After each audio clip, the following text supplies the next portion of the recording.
Well, as you can see, I've got a lawnmower and some golf clubs and in my cockpit.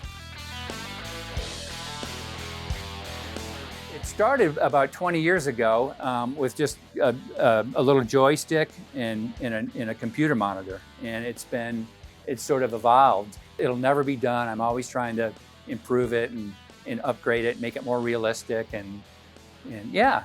I was probably 8 or 10 years old, and when I took my first plane ride, and I remember it real well. It was from Rochester, New York, where I grew up, to New York City. And I remember I got they pinned the wings on my jacket, and I got the cockpit tour, and I was just everything about it. I just loved. I was kind of hooked. I've always loved Southwest, and I was just like, these guys are just so cool, and they have so much fun. So I had some time over the holidays, and I decided to paint the shell. And like I said, it was just it was a no-brainer what I was gonna paint it.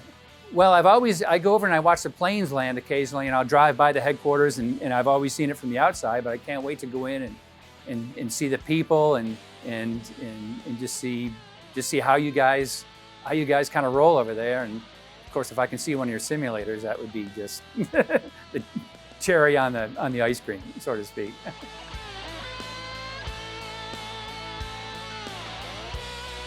I don't even have words for it. I'm gonna be wearing this grin probably for I don't know how long. It was just the coolest thing I've ever experienced. My vision was not good enough to get a pilot's license. So this is the next best thing. But just always just, that's my first love. And today was just amazing. I like your garage better than mine, for sure. It was just, yeah, thank you.